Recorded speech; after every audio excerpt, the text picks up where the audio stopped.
นี้นะคะเราขออนุญาตพาทุกท่านเนี่ยไปร่วมจับสัญญาณกันสักหน่อยสำหรับพรรคเพื่อไทยนะคะที่ถึงแม้ว่าล่าสุดเนี่ยจะออกมาเปิดอีเวนต์ใหญ่โตเลยว่าจะยกเครื่องแล้วในขณะเดียวกันเนี่ยรีโนเวทใหม่ว่างั้นเนี่ยนะค่ะแล้วก็หลายคนก็บอก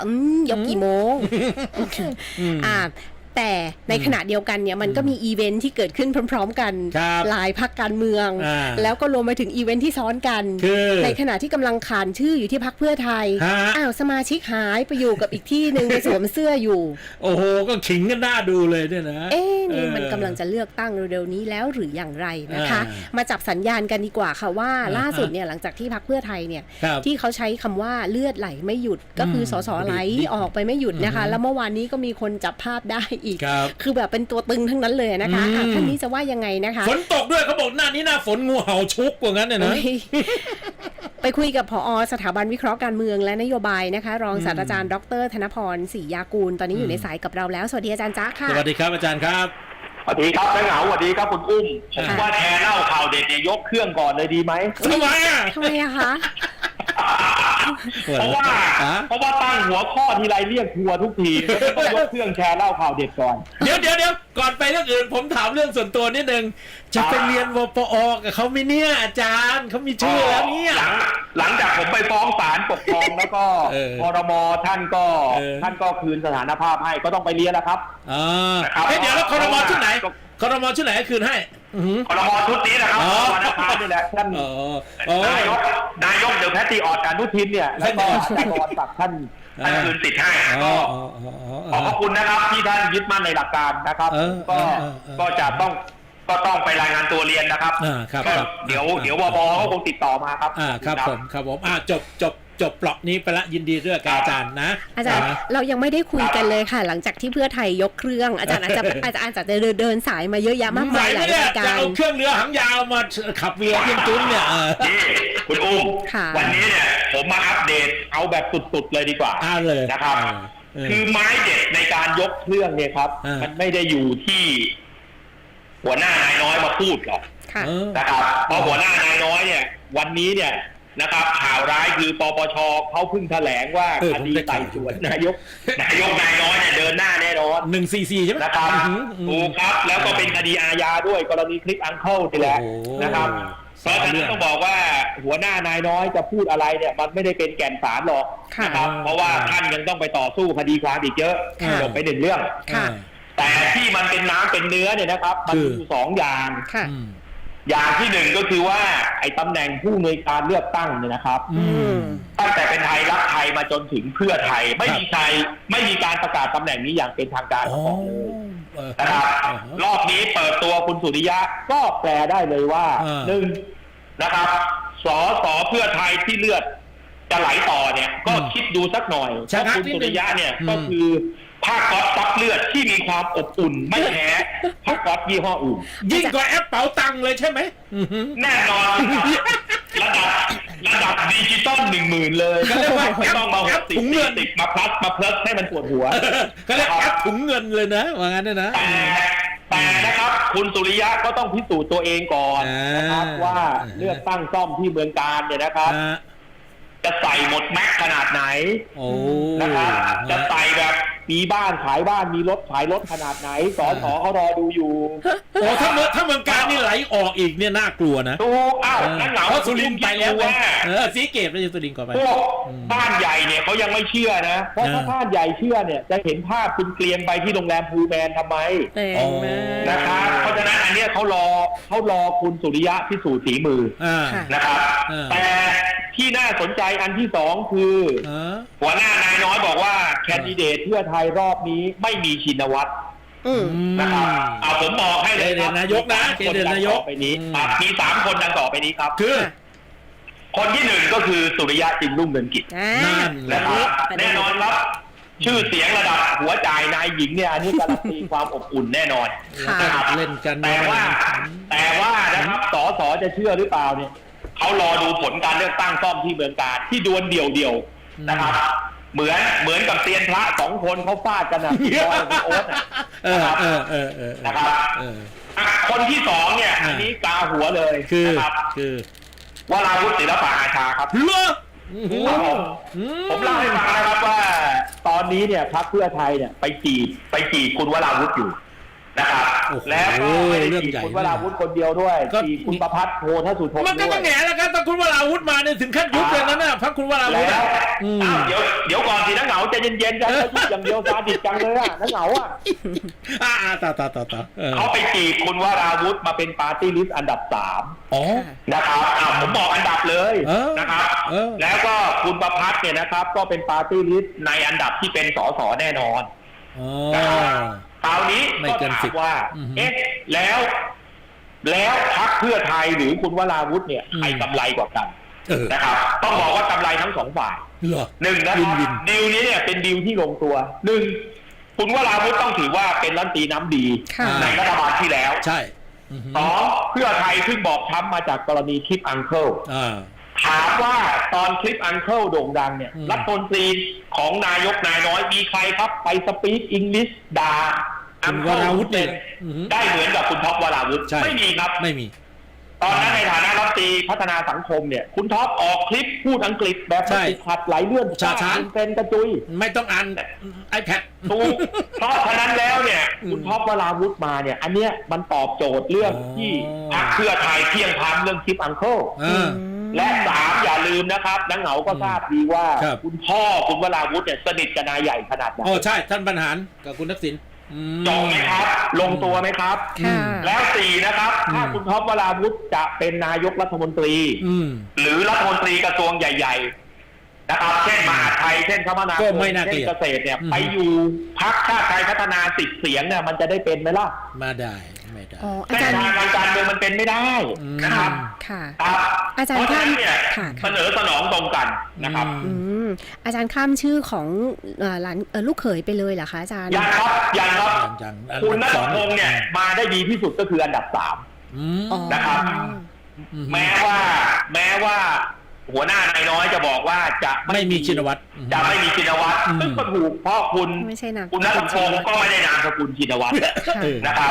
เพราะฉะนั้นเนี่ยนะครับนี่คือสิ่งที่นักเหงาว่าคุณอุ้มเนี่ยได้รับฟังจากปากผมชัดๆเป็นที่แรก3นี่เลยนะ3ชื่อนี่เลยนะว่าเนี่ยนะถูกต้องแม้จะยังไม่แถลงแต่จันมาบอกแล้วก็10อันนี้คือพรรคสีแดงนะครับส่วนการยกเครื่องครั้งนี้จะประสบความสำเร็จแค่ไหนระยะสั้นดูผลการเลือกตั้งที่กาญจนบุรีนะครับเพราะนี่คือการดวลเดี่ยวกันระหว่างแดงกับน้ำเงินนะครับเอานี้ต่อมาสีน้ำเงินสีน้ำเงินเนี่ยนะครับต้องบอกว่าพวกที่ walk in เข้าไปสีน้ำเงินเนี่ยพวกนี้ตัวจริงทุกคนนะครับข้อเด่นก็คือสีน้ำเงินเนี่ยนะครับสามารถนับจำนวนสสหลังเลือกตั้งได้ตั้งแต่วันนี้เลยนะครับตัวจริงมาได้แน่ว่างั้นเพราะพวกที่เข้าไปเนี่ยนะครับค่อนข้างที่จะเป็นสสมีโปรไฟล์สสดาวฤกษ์มีแสงนะครับจะไปลงพรรคไหนนะครับก็สอบได้เจ้าของพื้นที่อยู่แล้วยังไงคนก็เลือกว่างั้นแต่ความท้าทายของสีน้ำเงินคือว่าปาร์ตี้ลิสต์เนี่ยนะครับครั้งที่แล้วเนี่ยต้อยต่ำเหลือเกินได้แค่ล้านเดียวรอบนี้เนี่ยสีน้ำเงินต้องเบ่งให้ได้อย่างน้อยเนี่ย4 ล้านเสียง5 ล้านเสียงจึงจะเป็นนายกอนุทินเดอะแพทริออตแบบสมบูรณ์แบบนั่นคือเป็นนายกที่มาแทนลุงตู่เป็นขวัญใจ FC สีน้ำเงินเข้มนะครับต้องได้อย่างสมบูรณ์แบบต้องแบ่งจากล้านเป็น4 ล้านสำหรับสสปาร์ตี้ลิสต์นะถูกต้องเพราะฉะนั้นเนี่ยคะแนนคุณอนุทินก็จะขึ้นอยู่กับ2 อย่างหนึ่งก็คือคนละครึ่งพลัสแก้หนี้100,000เดือนนี้แหละแล้วก็สนับสนุน SME รายละ1 ล้านนะครับและอันที่2ก็คือว่าต้องเล่นบทผู้รักชาติผมถึงตั้งฉายาอนุทินว่าอนุทินเดอะแพทริออตนะครับโดยตัวชี้วัดแรกเนี่ยเดี๋ยวจะได้เห็นวันที่10นี้แหละเรื่องของบ้านหนองจานที่สระแก้วใช่นะครับซึ่งคุณอนุทินไฟเขียวให้ใช้กฎอัยการศึกแล้วนะครับแล้วลีลาคุณอนุทินก็ออกมาฟาดโดนัลด์ทรัมป์ที่อยากได้รางวัลโนเบลแล้วมาขอเป็นคนกลางในการฉลาดพูดนะคุณอนุทินเนี่ยคุณอนุทินจะพูดแปลง่ายๆครับว่าถ้ากัมพูชาทำไม่ได้ตามที่ตกลงกับเราใน GBC ไม่ต้องคุยกันนะครับทำก็อย่าเสือกอันนี้ตรงไปตรงมานะครับคุยกันเองได้นะครับอันนี้เป็นท่าทีที่ถูกต้องเพราะเราเป็นประเทศเอกราชนะครับอันเนี้ยแสดงภาพความเป็นแพทริออตแล้วคุณอนุทินนอกจากนั้นแล้วก็จะเดินหน้าลงประชามติเรื่อง MOU 4344 นะครับเพราะมันได้ความนิยมแล้วถ้าคุณอุ้มกับนักเหงาจำได้คุณอนุทินไปพูดที่บ้านกรวดบอกอะไรครับความรักชาติเนี่ยมันพูดแทนกันไม่ได้ดังนั้นเนี่ยนะครับมันต้องแสดงออกด้วยตัวเองเพราะฉะนั้นต้องลงประชามตินะครับอันนี้คือสีน้ำเงินซึ่งมีจุดแข็งแล้วก็ยังมีความท้าทายนะครับคราวนี้ล่าสุดสีส้มไปส้มไหนจะถามกันแล้วเอาส้มเลยมันคือ3 สีเนี่ยเสียวว่าสีส้มวันนี้ก็คุณอุ้มเนี่ยเป็นแฟนสีส้มแน่ๆผมเดาได้นะครับเขาเจนนั้นผมบอกผ่านคุณอุ้มเลยว่าคุณอุ้มไปเตรียมผ้าเช็ดหน้ามาซับน้ำตาได้เลยทำไมคะอาจารย์ทันวันนี้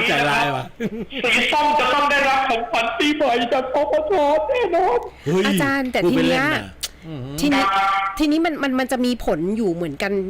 สองอย่างเหมือนกันเนาะอาจารย์สีส้มเนี่ยสำหรับปปชเนี่ยอาจารย์คือถ้าเกิดสมมติว่าจำนวนสสลดลงเนี่ยแน่นอนว่ามันก็จะทำให้รัฐบาลเนี่ยแข็งแรงขึ้น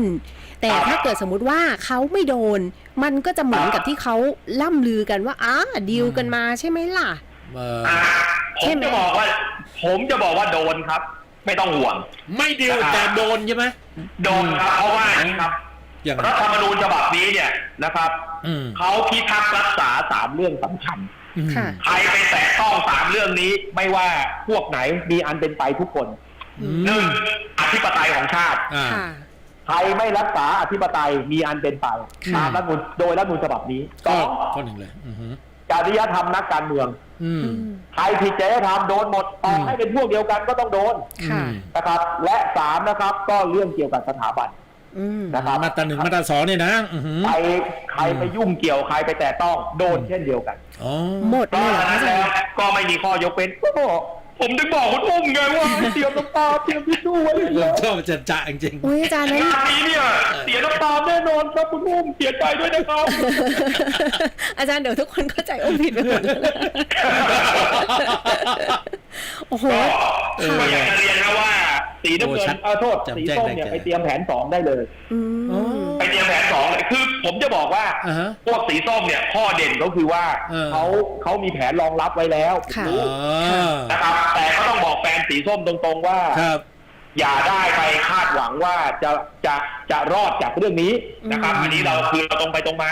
ครับอาจารย์ขอนิดนึงก็คือจริงๆแล้วเนี่ยไอ้ไทม์ไลน์ตรงนี้ก็คุยกันมาตั้งแต่ต้นปีแล้วนะบอกว่า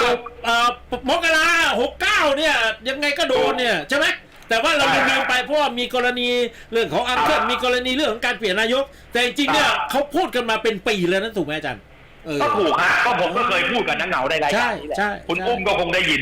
นะครับว่าทุกสิ่งทุกอย่างที่เกิดขึ้นที่เรื่องปปชเนี่ยก็ไม่ได้แปลกประหลาดอะไรนะครับพวกสีส้มก็คงมีแผนแล้วแหละแต่ว่านะครับมันก็ต้องขอแสดงความเสียใจกันล่วงหน้ากันแล้วกันนะครับตอนนี้มีอีกสีหนึ่งที่ต้องพูดนิดหนึ่งแล้วกันนะครับก็คือคู่แข่งสีแดงนะครับอันนี้ก็คือพรรคกล้าทำนะครับซึ่งใช้สีเขียวผมเรียกสีเขียวแล้วกันนะครับสีเขียวใบไม้สีเขียวใบไม้เนี่ยนะครับยังไงโมเดลที่น่าสนใจเนี่ยไม่ใช่พวกอดีตสสที่ไหลเข้ามาแต่เป็นคนรุ่นใหม่ซึ่งคนเมืองอาจจะไม่คุ้นชื่อแต่คนในพื้นที่น่ะรู้จักมักจีเป็นอย่างดีหน้าตาคล้ายๆสสบิ๊กโอที่ชนะเลือกตั้งซ่อมที่นครศรีธรรมราชนะครับรอบนี้นะครับมีคนหนุ่มๆนะครับแบบนี้ที่เป็นทายาทบ้านใหญ่ทายาทอบตทายาทเทศบาลเนี่ยไหลเข้ากล้าทำเยอะมากนะครับเพราะฉะนั้นแล้วเนี่ยถ้าเห็นนะครับชัยชนะของสสบิ๊กโอตอนเลือกตั้งซ่อมที่นครก็ต้องบอกว่าพรรคเพื่อไทยก็อย่าประมาทพรรคสีเขียวใบไม้เพราะจะมีกล้าต้นกล้าใหม่ๆว่าอันนี้นะมาอยู่ที่นี่ถูกต้องครับแล้วในทางวิชาการนะคราวนี้ผมมาทางวิชาการนะครับสิ่งที่เราต้องจับตาดูอีกเรื่องหนึ่งก็คือว่าการเติบโตของพวกวัยรุ่นสร้างตัว88นะครับซึ่งเครือข่ายนี้เนี่ยรับรองว่าจะต้องไปทุกพรรคนะครับเพราะฉะนั้นอันนี้คือประเด็นที่ผมเนี่ยจะจับตาดูเป็นพิเศษนะครับว่าพรรคไหนเนี่ยครับมีคนรุ่นใหม่ที่มีลักษณะแนว88บ้างคนลุกโอ้โหเรื่องนี้เป็นเรื่องใหญ่นะนี่คือทั้งหมดที่เอามาเล่าให้นักเหงากับคุณอุ้มฟังโดยเฉพาะเดี๋ยวนิดนึงขอนิดนึง สีฟ้าเนี่ยเขาบอกคุณอภิสิทธิ์จะมาเนี่ยจะไม่ประเด็นดึงก้ารุ่นใหม่ๆเข้าไปบ้างเลยเหรอเอาว่าวันนี้ที่18เนี่ยเอาว่าคุณอภิสิทธิ์เนี่ยได้รับใบอนุญาตจากคุณเดชอิฐหรือยังนะครับคือวันนี้ผมไม่สนใจหรอกว่าแม่ยกคุณอภิสิทธิ์จะเชียร์คุณอภิสิทธิ์แค่ไหนไม่รู้คนพอคุณนิพิษพูดสนใจว่าคุณเดชอิฐจะออกมาแถลงเมื่อไหร่ว่าอนุญาตให้คุณอภิสิทธิ์เป็นหัวหน้าพรรคได้อีก2 สัปดาห์เองนะคุณเดชอิฐสัมภาษณ์เมื่อไหร่จบครับเรื่องนี้เพราะจริงๆแล้วเนี่ยอุปสรรคคุณอภิสิทธิ์น่ะมีเรื่องเดียวคือรอใบอนุญาตจากคุณเดชอิฐเท่านั้นโอ้ลายเส้นเลยนะครับคนอื่นไม่ได้มีสาระสำคัญในเรื่องนี้ส่วนว่าถ้ากลับมาได้แล้วพรรคประชาธิปัตย์จะฟื้นหรือจะฟุบเดี๋ยวเอาไว้รอบหน้าเดี๋ยวค่อยมาเสวนากันอาจารย์ค่ะขออนุญาตถามไปถึงพรรคเล็กหรือว่าพรรคที่มันจะมีการแตกสาขาที่เหมือนกับว่าจะมีข่าวคราวว่ามีแน่ๆเนี่ยอาจารย์คิดว่าเป็นตัวแปรที่น่ากลัวหรือว่าพรรคเล็กพรรคน้อยหรือว่าน่าสนใจไหมคะอาจารย์ผมจะบอกว่าพรรคที่น่าจับตาดูเนี่ยตอนเนี้ยในหมู่พรรคเล็กนะพรรคไทยรวมพลังนะครับไทยรวมพลังเนี่ยรอบที่แล้วเนี่ยนะครับน็อกชูวิทย์กุยน็อกสมคิดเชื้อพงษ์ที่อุบลแล้วนะครับประกาศเตือนเลยนี้ที่ผมรู้คนเดียวนะครับเพราะผมรู้ทุกเรื่องที่เกี่ยวกับนายใหญ่นะครับและรอบนี้นะครับบ้านใหญ่แป้งมันเนี่ยนะครับเขาพร้อมจะออกอยู่แล้วนะครับแล้วพรรคนี้ก็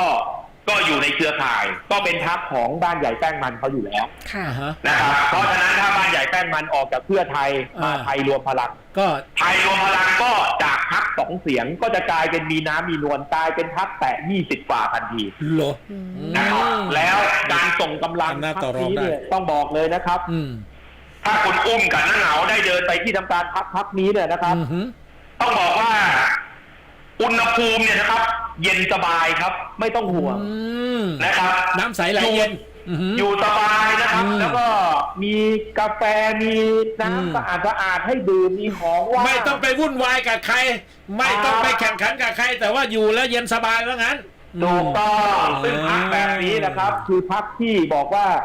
อบอุ่นไม่ต้องต่อรองกับใครเธอเอาไป1 รัฐมนตรี1 รัฐมนตรีช่วยว่างั้นเนี่ยนะไทยได้สัก20อ่ะเอาว่าสสคนไหนไปอยู่พรรคนี้นะครับต้องเรียกได้ว่าเหมือนมีแอปเป๋าตังค์ส่งไหมครับไม่ต้องคนละครึ่งเลยนะผมเหมือนมีแอปเป๋าตังค์ครับอาจารย์ทีนี้ถ้าเกิดจะให้จัดแรงกิ้งทั้งหมดที่พูดมานะคะไม่ว่าจะเป็นแดงน้ำเงินส้มเขียวหรือว่าจะเป็นพรรคย่อยๆเนี่ยถ้าให้ลองจัดลำดับในณวันนี้ค่ะนะคะณวันนี้อาจารย์คิดว่าใครที่น่าจะมีความหวังมากที่สุดเรียง1 2 3ให้หน่อยดิมีน้ำมีนวลที่สุดก็ต้องสีน้ำเงินอันนี้ปฏิเสธไม่ได้นะครับอันดับ2ก็ต้องสีส้มนะครับแต่ว่ายังมีแรงสู้อยู่ใช่ไหมคะอาจารย์เอาว่าเพราะว่าตอนนี้ที่สีน้ำเงินอาจจะดูดีกว่านิดนึงก็คือว่าสีน้ำเงินเป็นรัฐบาลใช่นะครับแล้วก็ใช้อำนาจสร้างผลงานได้สร้างผลงานได้แต่สีส้มที่อันดับ2นี่ก็ไม่ได้ห่างนะครับก็เอาเป็นว่าระดับต้องใช้กล้องถ่ายรูปในการเข้าเส้นชัย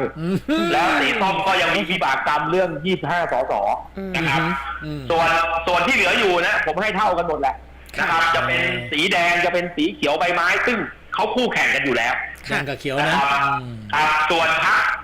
รคเล็กๆถ้าใครบอกว่าเบื่อพรรคใหญ่ๆผมก็แนะนำให้ไปดูพรรคไทยรวมพลังนะครับผมกล้าการันตีว่าอยู่แล้วอบอุ่นครับน้ำใสไหลเย็นครับอิ่มท้องครับไม่มีปัญหาครับครับผมจะยุบสภาก่อนเวลาที่เราคาดหมายไว้ไหมคะอาจารย์มันไม่ก่อนครับไม่ก่อนเพราะว่าเดี๋ยววันที่14 15เนี่ยก็จะพิจารณารัฐธรรมนูญวาระ 1กันแล้วนะครับเพราะฉะนั้นจะยุบสภาได้ก็ต่อเมื่อกระบวนการแก้ไขรัฐธรรมนูญเนี่ยมันต้องเสร็จก่อนนะครับเพราะนั้นก็คงจะถ้าก่อนก็คงจะยุ่นแล้วครับจะหลังปีใหม่แล้วฮะแต่ก่อนปีใหม่ไม่มียุบสภาแน่นอนไม่มีการล้ม MOA อะไรทั้งสิ้น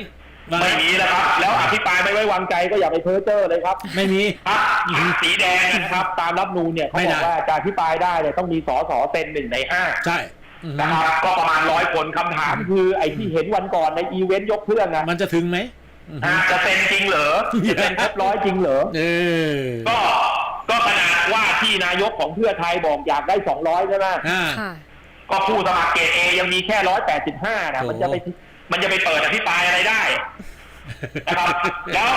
ล้วถ้ากลยุทธ์นะนักเหงาก็รู้ ครับ การเมืองนักเหงาก็ผ่านมาเนี่ยครับทำข่าวการเมืองมาเนี่ยมึงเซ็นได้นะครับมึงเซ็นได้มึงก็ถอนลายเซ็นได้ ใช่ โอ้ค่ะ ครับ เอา ส ละ มัยป๋าเป็นเนี่ยนักเหงาก็รู้ไอ้ตอนยื่นเนี่ยเซ็นครบ ใช่ แต่พอประธานสภา เรียก ตรวจลายเซ็นลายเซ็นหาย ใช่